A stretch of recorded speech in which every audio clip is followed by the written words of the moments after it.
Fala pessoal, tudo bem? Boa noite. Bom, hoje a gente vai falar um pouquinho aí sobre o darwinismo. O que é o darwinismo, como que ele surgiu, quais as consequências dele. Então é uma aula a respeito aí do darwinismo que a gente vai falar para vocês, tá? Pessoal, é importante saber, mensurar aí que o Darwin, né, o contexto dele é o século XIX, né?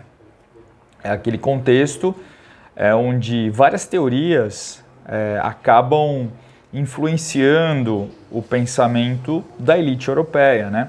E, de certa maneira, vai chegar aqui, de alguma forma, na América e no restante do mundo ocidental também. Então, é nesse sentido que eu vou tratar a teoria do Darwin com vocês hoje, tá? Então, a gente não pode esquecer que o Darwin, né, pessoal, então ele é um homem, ele é uma pessoa do século XIX, e foi o grande responsável pelo que a gente conhece como a teoria, a famosa teoria da evolução, né? Uma teoria bastante importante e que afetou, né?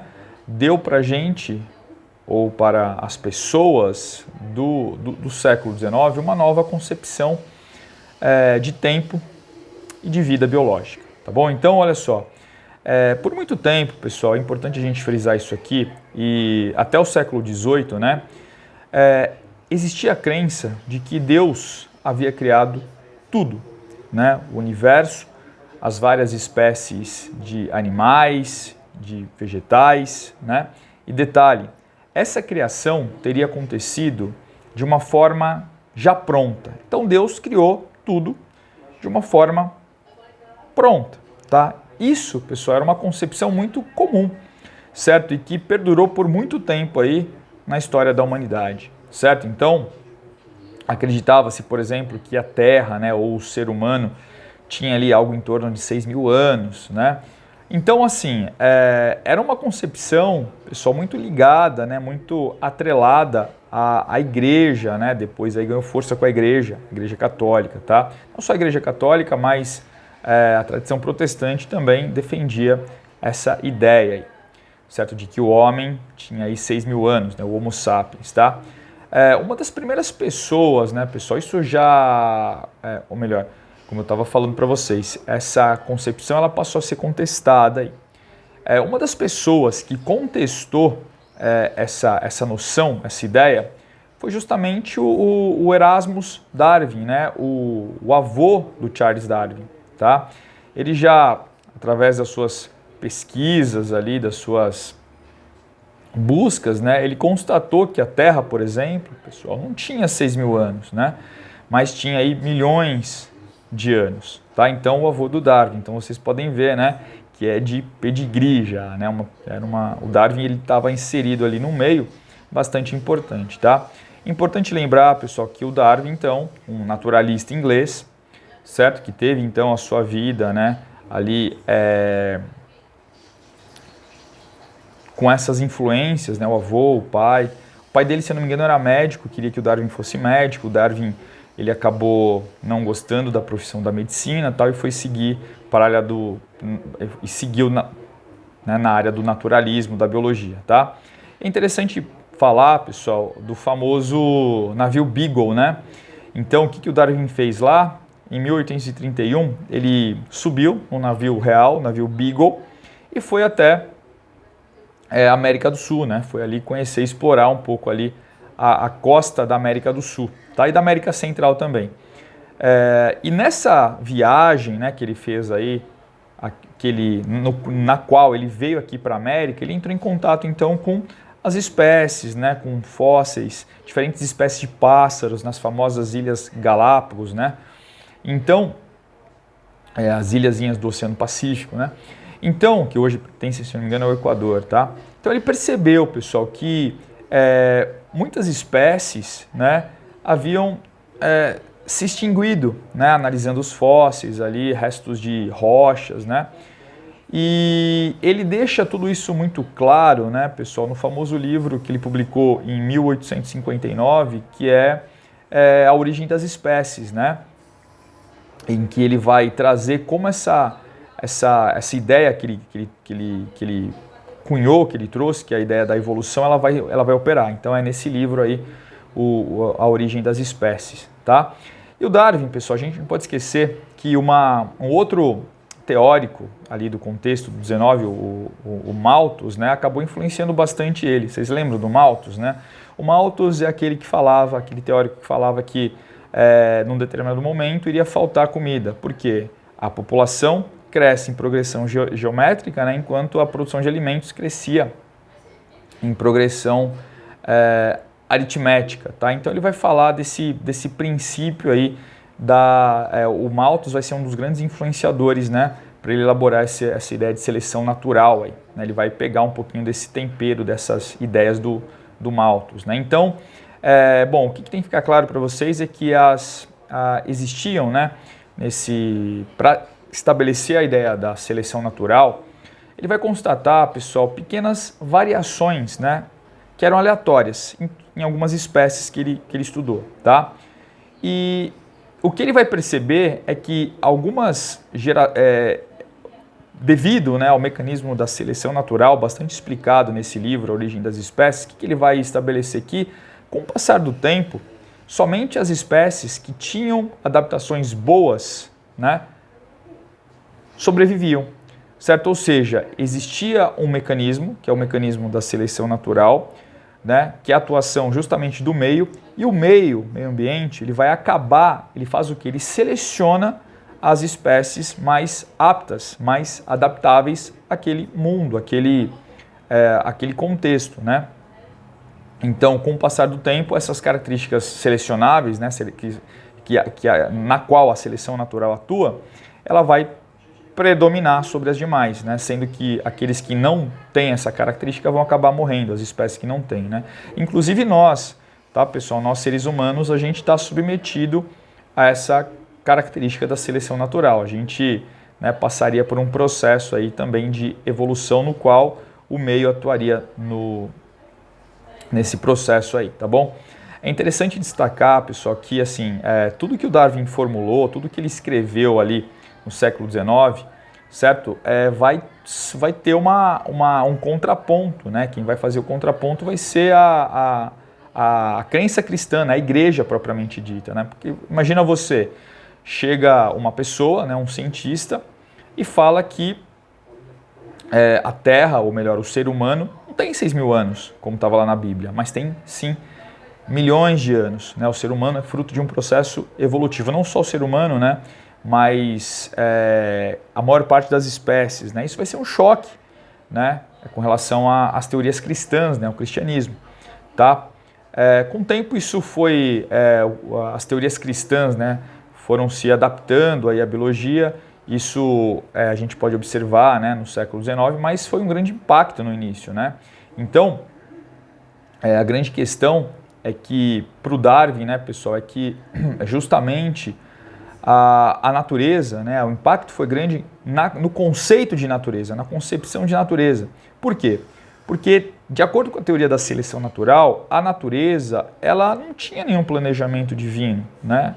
Não havia sido criado de uma forma pronta, né? A natureza, assim como os organismos, né, os seres vivos, né, tudo que compõe a natureza, haviam passado por um processo de evolução, de adaptação àquele meio, certo? Através do mecanismo aí que a gente fala, que a gente chama de seleção natural, que o Darwin chamou de seleção natural, tá? Então assim, né, cadê Deus? Percebe? Onde está Deus? Deus não havia criado tudo, né? Então, Deus morreu, certo? Então isso causou um impacto grande, né, principalmente aí nas teorias cristãs, né, no cristianismo aí, tá bom? E o detalhe, pessoal, um dos grandes problemas, né, do darwinismo, tá, foi quando muitos teóricos sociais acabaram usando o darwinismo para buscar entender a sociedade, né? Então isso a gente chama de darwinismo social, né, que foram teorias, vamos falar assim, pseudo-teorias, né, ou teorias perigosas, tá, para se entender a sociedade, tá? Então essas teorias do darwinismo social, galera, elas falavam da luta, de uma espécie de luta pela sobrevivência, né, pela existência. E essa luta pela existência, ela privilegiaria os mais capazes, certo? Sendo que os incapazes, ou os menos adaptados estariam fadados, né, justamente a serem submetidos pelos mais capazes. Você já viu isso em algum lugar? Já viu isso em algum momento da história? Pois é. Vamos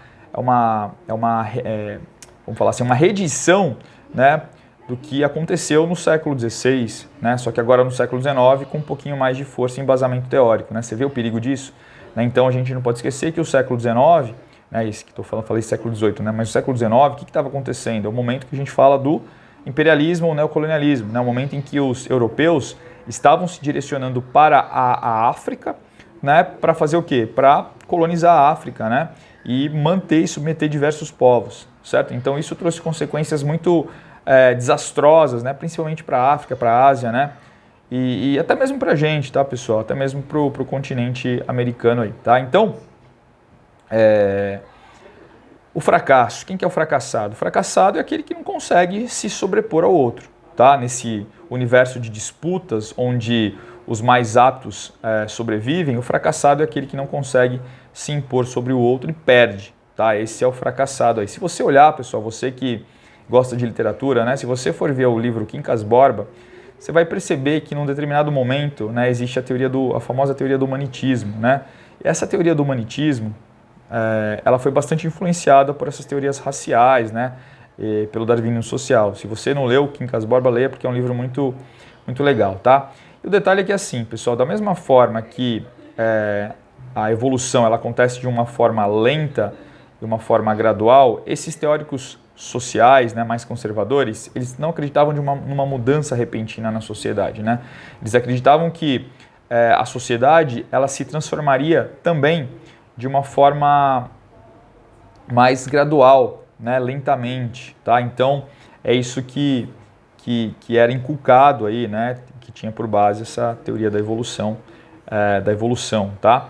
Então assim, as nações, como eu acabei de dizer, elas lutariam, tá? Elas lutariam pela sobrevivência, né? Eram raças lutando contra outras raças, né? E as mais capazes acabariam, né, se sobrepondo sobre as demais, tá? Então, existia nesse contexto, então, pessoal, a ideia de que a guerra era uma necessidade, tá? E isso acabou insuflando, então, várias nações, vários impérios da época a se direcionarem por uma política de expansão territorial, né, de uma política belicosa, tá? Então, é nesse sentido que as guerras, muitas dessas guerras que aconteceram no século XIX, elas tiveram então isto também como pano de fundo. Inclusive a Primeira Guerra Mundial que aconteceu no século XX, né? E a gente não pode deixar de falar da Segunda Guerra Mundial, cujo grande expoente, né, o grande nome vai ser a Alemanha, que vai fazer uso na prática dessas teorias raciais aí, certo? O Hitler, né, que matou milhões de judeus, acreditando que os judeus eram aí uma raça inferior e propagando essa ideia em toda aquela sociedade, tá? Só que detalhe, pessoal, quem eram as raças superiores, né?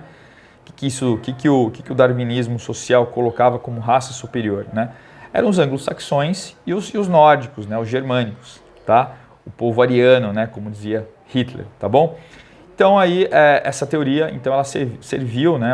A teoria do darwinismo também de uma forma um pouco mais prejudicial, né? Para a humanidade, aí também com esse intuito, esse objetivo de sobrepor, né, de raças superiores se sobreporem às demais, as menos aptas aí. Tá bom? Então, de certa forma, pessoal, isso acabou contribuindo nessa noção, todo esse contexto, né, para enfraquecer aquilo que, de certa forma, o iluminismo pregava, né? O iluminismo, os valores iluministas lá do século XVIII, que era, de certa forma, uma visão mais humanitária, né? Onde acreditava-se genuinamente no progresso, tal e tudo mais. Então, o que essas teorias raciais fizeram? Elas distorceram um pouco essa noção, né, de progresso, né, essa ideia de progresso, e descartaram essa visão mais humanitária que vinha lá do iluminismo. Tá certo, pessoal? Bom, é isso. Espero que vocês tenham gostado aí da apresentação. Se você curtiu a apresentação, então dá o seu like, se inscreve no canal. Se você quiser colaborar com o canal, aí tá aí na chave Pix, né? rafabelu22@gmail.com, beleza? É isso. Um grande abraço, pessoal. Muito obrigado pela audiência. Se inscreve no canal, hein? Até mais e tchau, tchau.